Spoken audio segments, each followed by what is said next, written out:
ಮೀನ ಲಗ್ನ ಅಥವಾ ರಾಶಿಗೆ ನವೆಂಬರ್ 2025 ಮಾಸದಲ್ಲಿ ಶನಿ ಮತ್ತು ಕೇತು ಗ್ರಹಗಳು ಶುಭ ಫಲವನ್ನು, ರವಿ, ಕುಜ, ಬುಧ, ಗುರು, ಶುಕ್ರ ಮತ್ತು ರಾಹು ಗ್ರಹಗಳು ಮಿಶ್ರ ಫಲ ಅಥವಾ ಅಶುಭ ಫಲವನ್ನ ನೀಡುತ್ತವೆ.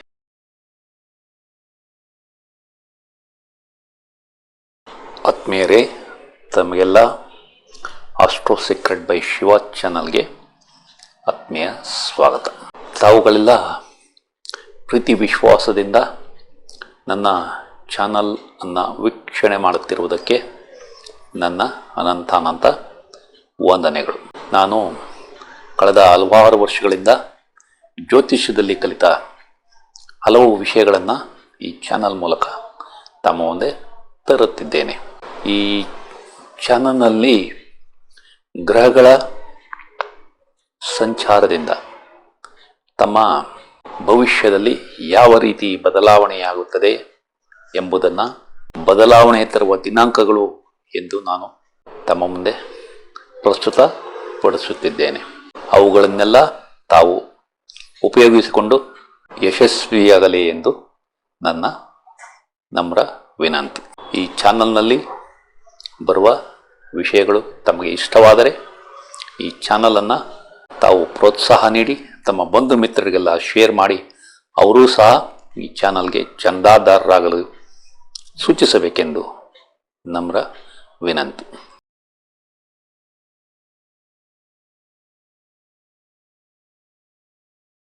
ನವೆಂಬರ್ 2025 ಮಾಸದಲ್ಲಿ ಬದಲಾವಣೆ ತರುವ ದಿನಾಂಕಗಳು 3, 6, 8, 17, 18, 20, 22, 24, 25 ಮತ್ತು 26 ಈ ದಿನಾಂಕಗಳನ್ನ ತಾವು ಒಂದೆಡೆ ಬರೆದಿಟ್ಟುಕೊಂಡು ಆ ದಿನಗಳು ಅಥವಾ ಆ ದಿನಗಳ ನಂತರ ಆಗುವ ಬದಲಾವಣೆಗಳನ್ನು ಪರಿಶೀಲನೆ ಮಾಡಿ.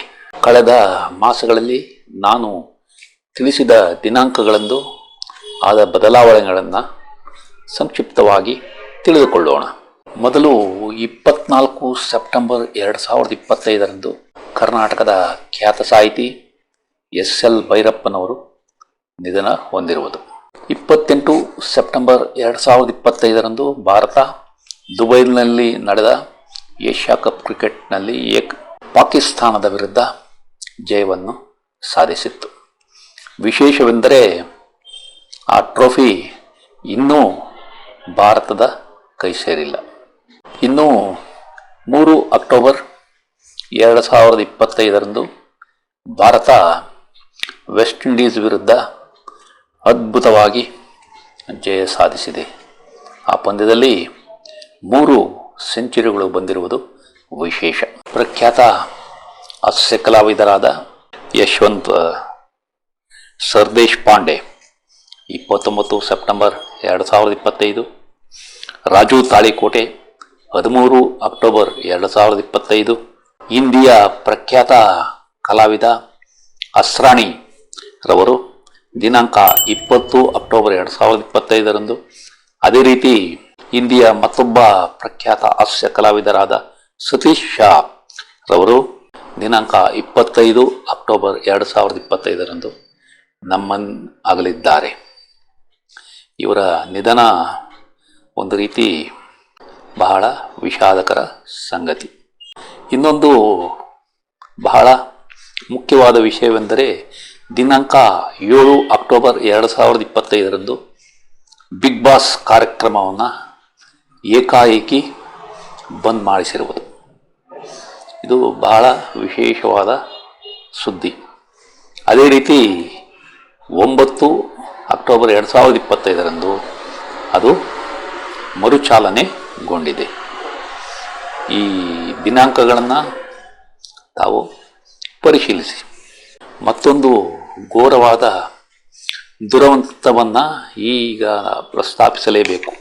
ಅದು ಕರ್ನೂಲ್ನಲ್ಲಿ 24 ಅಕ್ಟೋಬರ್ 2025 ಬೆಳಗಿನ ಜಾವ ಸುಮಾರು 3:30 ಸಂಭವಿಸಿದ ಬಸ್ ದುರಂತ. ಆ ಅಗ್ನಿಯ ಒಳಗಡದಲ್ಲಿ 20ಕ್ಕೂ ಹೆಚ್ಚು ಜನ ಬಸ್ನಿಂದ ಹೊರಬರಲಾಗದೆ ಅಲ್ಲಿಯೇ ಬೆಂಕಿಯಲ್ಲಿ ಬೆಂದು ಹೋಗಿದ್ದಾರೆ.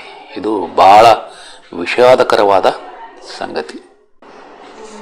ಈಗ ನಿಫ್ಟಿ ಬಗ್ಗೆ ತಿಳಿದುಕೊಳ್ಳೋಣ. ನಿಫ್ಟಿ 14 ಅಕ್ಟೋಬರ್ 2025ರಂದು ಲೋ 25,060 ಟಚ್ ಆಗಿತ್ತು. ಅದೇ ರೀತಿ 17 ಅಕ್ಟೋಬರ್ 2025ರಂದು 25,709 ಅಂಕಗಳ ಹೈ ಟಚ್ ಆಗಿ ಒಟ್ಟು 721 ಅಂಕಗಳ ಗಳಿಕೆಯನ್ನು ಕಂಡಿದೆ. ಒಂದು ವರ್ಷದಲ್ಲಿ ಅತ್ಯಂತ ಎತ್ತರದ ಮಟ್ಟ 25,781 ಅಂಕ ದಿನಾಂಕ 17 ಅಕ್ಟೋಬರ್ 2025ರಂದು ನಡೆದಿದೆ. ಸಾರ್ವಕಾಲಿಕ ದಾಖಲೆಯಾದ 26,277 ಅಂಕಗಳ ಹೈಯನ್ನು ಟಚ್ ಮಾಡಬೇಕಾಗಿದೆ. ದಿನಾಂಕ 23 ಅಕ್ಟೋಬರ್ 2025ರಂದು 26,104 ಅಂಕಗಳ ಹೈ ಟಚ್ ಆಗಿತ್ತು ಎಂಬುದು ವಿಶೇಷ. ಈ ಮಾಸದಲ್ಲಿ ಬಹಳ ಪ್ರಮುಖವಾದ ಗ್ರಹಗಳ ಸಂಚಾರದ ಮಾಹಿತಿ ಈ ರೀತಿ ಇದೆ. ದಿನಾಂಕ 29/11/2025ರಂದು ಶನಿಗ್ರಹವು ತನ್ನ ವಕ್ರ ಸಂಚಾರವನ್ನು ಕೊನೆಗಳಿಸಿ ನೇರ ಸಂಚಾರಕ್ಕೆ ಬರಲಿದೆ. ಬುಧ ಗ್ರಹ 10/11/2025ರಂದು ವಕ್ರ ಸಂಚಾರಿಯಾಗಿ 30/11/2025ರಂದು ಪುನಃ ನೇರ ಸಂಚಾರಕ್ಕೆ ಬರಲಿದೆ.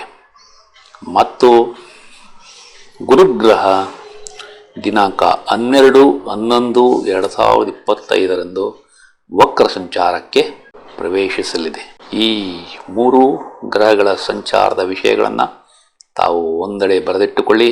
ಆ ದಿನಗಳಂದು ಅಥವಾ ಆ ದಿನಗಳ ನಂತರ ಆದ ಬದಲಾವಣೆಗಳನ್ನು ಕೂಲಂಕುಷವಾಗಿ ಪರಿಶೀಲಿಸಿ.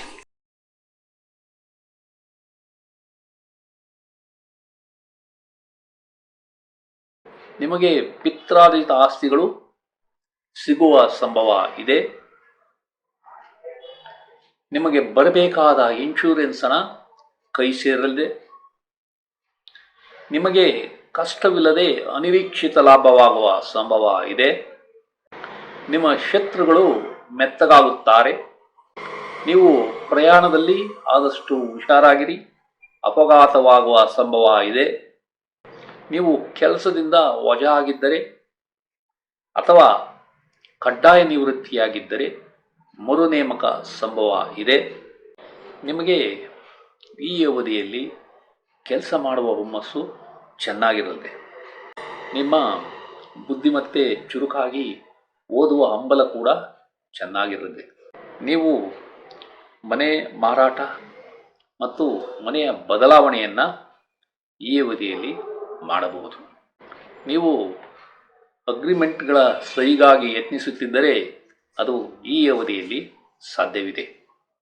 ನೀವು ಆಸ್ತಿ ವಿಭಜನೆ ಮಾಡಬೇಕೆಂದಿದ್ದರೆ ಅದು ಈ ಅವಧಿಯಲ್ಲಿ ಯಶಸ್ಸನ್ನು ತಂದುಕೊಡಲಿದೆ. ನಿಮ್ಮ ಸಂಗಾತಿಯ ಜೊತೆ ಉತ್ತಮ ಸಂಬಂಧವನ್ನು ಹೊಂದುತ್ತೀರಿ. ನಿಮ್ಮ ಮಕ್ಕಳಿಗೆ ಉತ್ತಮ ಆರೋಗ್ಯ ಕಂಡುಬರಲಿದೆ. ನಿಮ್ಮ ತಾಯಿಗೆ ಸಂಕಟಗಳು ಜಾಸ್ತಿಯಾಗಿ ಆರೋಗ್ಯ ಸಮಸ್ಯೆ ಬರಬಹುದು. ನಿಮ್ಮ ಮನೆಯಲ್ಲಿ ಅಶಾಂತಿಯ ವಾತಾವರಣ ಕಂಡುಬರಲಿದೆ. ನೀವು ವಾಹನ, ಜಮೀನು ಅಥವಾ ತೋಟ ಖರೀದಿಗಾಗಿ ಯತ್ನಿಸಿದರೆ ಈ ಅವಧಿಯಲ್ಲಿ ಯಶಸ್ಸು ಸಿಗುವುದಿಲ್ಲ. ನಿಮ್ಮ ಮಕ್ಕಳ ಸ್ಕೂಲ್ ವಿದ್ಯಾಭ್ಯಾಸದಲ್ಲಿ ಯಶಸ್ಸು ಕಷ್ಟಕರವಾಗಲಿದೆ. ನೀವು ರಿಯಲ್ ಎಸ್ಟೇಟ್ ವ್ಯವಹಾರ ಮಾಡುತ್ತಿದ್ದರೆ ಈ ಅವಧಿಯಲ್ಲಿ ಯಶಸ್ಸು ಕಡಿಮೆ ಇರಲಿದೆ. ನೀವು ಕೃಷಿಕರಾಗಿದ್ದರೆ ನಿಮಗೆ ಲಾಭ ಕಡಿಮೆ ಸಿಗಲಿದೆ. ನಿಮ್ಮ ಹಣಕಾಸು ಮತ್ತು ಸಂಪತ್ತು ಈ ಅವಧಿಯಲ್ಲಿ ಹೆಚ್ಚಾಗುವುದಿಲ್ಲ. ನಿಮ್ಮ ಕುಟುಂಬದಲ್ಲಿ ಮಕ್ಕಳ ಜನನ ಅಥವಾ ಮದುವೆಯಿಂದ ಸದಸ್ಯರ ಸೇರ್ಪಡೆ ಆಗುವುದಿಲ್ಲ. ನೀವು ಬಂಗಾರದ ಒಡವೆಗಳನ್ನು ತೆಗೆದುಕೊಳ್ಳಬೇಕೆಂದರೂ ಈ ಅವಧಿಯಲ್ಲಿ ಅದು ಸಾಧ್ಯವಿಲ್ಲ. ನಿಮ್ಮ ಸ್ಟಾಕ್ ಮತ್ತು ಶೇರ್ ವ್ಯವಹಾರ ನಷ್ಟ ಹೊಂದುವ ಸಂಭವ ಇದೆ. ಹುಷಾರಾಗಿರಿ. ನಿಮ್ಮ ತಂದೆಯ ಆರೋಗ್ಯ ಸಮಸ್ಯೆ ಸುಧಾರಣೆ ನಿಧಾನವಾಗಲಿದೆ. ನಿಮ್ಮ ಸಂಗಾತಿ ಅಥವಾ ಪಾಲುದಾರರಿಗೆ ಅಪಾಯವಿದೆ, ಎಚ್ಚರ ಇರಲಿ. ನಿಮ್ಮ ಮದುವೆ ನಿಶ್ಚಯ ನಿಧಾನವಾಗಲಿದೆ. ನೀವು ನಿಮ್ಮ ವ್ಯವಹಾರದಲ್ಲಿ ಪಾಲುದಾರಿಕೆ ಮಾಡುತ್ತಿದ್ದರೆ ಪಾಲುದಾರರ ಜೊತೆ ಜಾಗೃತವಾಗಿ ವ್ಯವಹಾರ ಮಾಡಿ. ನಿಮ್ಮ ಕೋರ್ಟ್ ವ್ಯಾಜ್ಯಗಳು ಮತ್ತು ದಾವೆಗಳ ಯಶಸ್ಸು ನಿಧಾನವಾಗಲಿದೆ. ನೀವು ಕಾಂಟ್ರಾಕ್ಟ್ ಮಾಡುತ್ತಿದ್ದರೆ ಲಾಭ ಕಡಿಮೆ ಇರಲಿದೆ. ನಿಮ್ಮ ಪ್ರಯಾಣಗಳು ಕಿರಿಕಿರಿಯಿಂದ ಕೂಡಿರುತ್ತವೆ. ನೀವು ವಿದೇಶದಲ್ಲಿನ ಯಶಸ್ಸು ಮತ್ತು ಸಂಬಂಧಗಳ ಬಗ್ಗೆ ಹುಷಾರಾಗಿರಿ. ನಿಮ್ಮ ತಂದೆಯ ಸ್ನೇಹಿತರೊಂದಿಗೆ ಪಾಲುದಾರಿಕೆ ಮಾಡಬೇಕೆಂದಿದ್ದರೆ ಅದು ನಿಧಾನವಾಗಲಿದೆ. ನೀವು ಈ ಅವಧಿಯಲ್ಲಿ ಸಮಾಜದಲ್ಲಿ ಮುಕ್ತವಾಗಿ ಬೆರೆಯುವುದಿಲ್ಲ. ನಿಮ್ಮ ಹೂಡಿಕೆಗಳಲ್ಲಿ ಹುಷಾರಾಗಿರಿ, ನಷ್ಟವಾಗುವ ಸಂಭವ ಇದೆ. ನಿಮ್ಮ ಸಾಲ ಮರುಪಾವತಿಗಳು ಕಷ್ಟಕರವಾಗಲಿವೆ. ನೀವು PhD ಪದವಿಗಾಗಿ ಯತ್ನಿಸಿದರೆ ಅದು ಈ ಅವಧಿಯಲ್ಲಿ ನಿಧಾನವಾಗಲಿದೆ. ನೀವು ವಿದೇಶದಲ್ಲಿ ವಾಸಕ್ಕಾಗಿ ಯತ್ನಿಸುತ್ತಿದ್ದರೆ ಅದು ಈ ಅವಧಿಯಲ್ಲಿ ಸಾಧ್ಯವಿಲ್ಲ. ನೀವು ದತ್ತಿ ಸಂಸ್ಥೆಗಳಿಂದ ಸಹಾಯ ಬಯಸಿದರೆ ಅದು ಕೂಡ ಸಾಧ್ಯವಿಲ್ಲ. ನಿಮ್ಮ ಸಾರ್ವಜನಿಕ ಗೌರವ, ಹೆಸರು ಮತ್ತು ಖ್ಯಾತಿಗೆ ಕುಂದು ಬರುವ ಸಂಭವ ಇದೆ.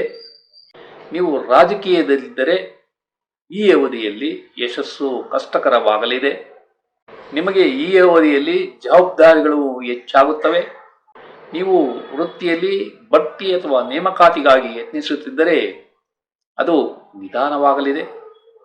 ನೀವು ವರ್ಗಾವಣೆಗಾಗಿ ಯತ್ನಿಸಿದರೂ ಸಹ ಈ ಅವಧಿಯಲ್ಲಿ ಅದು ಸಾಧ್ಯವಿಲ್ಲ. ನೀವು ಬೇಡವಾದ ಸಾಲ ಮತ್ತು ವ್ಯಾಜ್ಯಗಳಲ್ಲಿ ಸಿಲುಕಿಕೊಳ್ಳಬಹುದು. ಹುಷಾರಾಗಿ ವ್ಯವಹಾರ ಮಾಡಿ. ನಿಮಗೆ ಆರೋಗ್ಯ ಸಮಸ್ಯೆ ಕಂಡುಬರಲಿದೆ. ನಿಮ್ಮ ಜೀವನದಲ್ಲಿ ಕಷ್ಟಗಳು ದಿನೇ ದಿನೇ ಜಾಸ್ತಿಯಾಗುತ್ತವೆ. ನಿಮ್ಮ ಅಕ್ಕಪಕ್ಕದ ಮನೆಯವರಿಂದ ತೊಂದರೆ ಮತ್ತು ಕಿರಿಕಿರಿಯನ್ನು ಅನುಭವಿಸುತ್ತೀರಿ. ನಿಮ್ಮ ವ್ಯಕ್ತಿತ್ವ ಮತ್ತು ಬುದ್ಧಿಶಕ್ತಿಗೆ ತೊಂದರೆ ಕಂಡುಬರಲಿದೆ. ನಿಮ್ಮ ಹಾಸ್ಟೆಲ್ನಲ್ಲಿರುವ ಮಕ್ಕಳು ಯಾವುದಾದರೊಂದು ಸಮಸ್ಯೆಗೆ ಸಿಲುಕುತ್ತಾರೆ. ನಿಮ್ಮ ಉನ್ನತ ವ್ಯಾಸಂಗದ ಯಶಸ್ಸು ನಿಧಾನವಾಗಲಿದೆ. ನೀವು ಕೆಲಸದಲ್ಲಿ ಬದಲಾವಣೆಗಾಗಿ ಯತ್ನಿಸಿದರೆ ಅದು ಈ ಅವಧಿಯಲ್ಲಿ ಸಾಧ್ಯವಿಲ್ಲ. ನಿಮ್ಮ ದೇವತಾರಾಧನೆ ಮತ್ತು ತೀರ್ಥಯಾತ್ರೆಗಳು ಕಿರಿಕಿರಿಯಿಂದ ಕೂಡಿರುತ್ತವೆ. ನಿಮ್ಮ ಸಂಶೋಧನೆ ಮತ್ತು ಆವಿಷ್ಕಾರಗಳು ನಿಧಾನವಾಗಿ ಯಶಸ್ಸು ಕಾಣುತ್ತವೆ. ನೀವು ಈ ಅವಧಿಯಲ್ಲಿ ಧರ್ಮ ಕಾರ್ಯ ಮಾಡಬೇಕೆಂದಿದ್ದರೂ ಅದು ಸಾಧ್ಯವಿಲ್ಲ. ನಿಮ್ಮ ಹಡಗು ಅಥವಾ ವಿಮಾನದ ದೂರ ಪ್ರಯಾಣ ಕಿರಿಕಿರಿಯಿಂದ ಕೂಡಿರುತ್ತವೆ. ನಿಮ್ಮ ಪುಸ್ತಕ ಪ್ರಕಟಣೆ ನಿಧಾನವಾಗಬಹುದು. ನಿಮ್ಮ ಸ್ನೇಹಿತರು, ಹಿಂಬಾಲಕರು ಮತ್ತು ಸಹೋದ್ಯೋಗಿಗಳಿಂದ ನಿರೀಕ್ಷಿತ ಮಟ್ಟದ ಸಹಾಯ ದೊರೆಯುವುದಿಲ್ಲ. ನಿಮ್ಮ ಆಕಾಂಕ್ಷೆಗಳು ಮತ್ತು ಬಯಕೆಗಳು ಈ ಅವಧಿಯಲ್ಲಿ ಈಡೇರುವುದಿಲ್ಲ. ನಿಮ್ಮ ವಿದೇಶಿ ಸಹಭಾಗಿತ್ವ ಕಷ್ಟಕರವಾಗಲಿದೆ. ನಿಮ್ಮ ಪಾಲುದಾರರ ಜೊತೆ ಸಾಮರಸ್ಯದ ಕೊರತೆ ಕಂಡುಬರಲಿದೆ. ನೀವು ಯಾವುದಾದರೊಂದು ಕಾರಣಕ್ಕೆ ಆಸ್ಪತ್ರೆ ಸೇರಿದ್ದರೆ ಅಲ್ಲಿಂದ ಬಿಡುಗಡೆ ನಿಧಾನವಾಗಲಿದೆ. ನಿಮಗೆ ಬಲಿಷ್ಠ ಶತ್ರುಗಳಿಂದ ಸೋಲು ಕಂಡುಬರಲಿದೆ. ಈ ವಿಡಿಯೋವನ್ನು ಕೊನೆಯವರೆಗೂ ನೋಡಿದ ತಮಗೆಲ್ಲ ವಂದನೆಗಳು. ಈ ವಿಡಿಯೋದಲ್ಲಿರುವ ವಿಷಯಗಳು ತಮಗೆ ಇಷ್ಟವಾದರೆ ಈ ವಿಡಿಯೋವನ್ನು ತಮ್ಮ ಬಂಧು ಮಿತ್ರರಿಗೆಲ್ಲ ಶೇರ್ ಮಾಡಿ, ಅವರೂ ಸಹ ಈ ಚಾನಲ್ಗೆ ಸಬ್ಸ್ಕ್ರೈಬ್ ಆಗುವಂತೆ ಮಾಡಿ ಎಂದು ಕೋರುತ್ತಿದ್ದೇನೆ. ವಂದನೆಗಳು.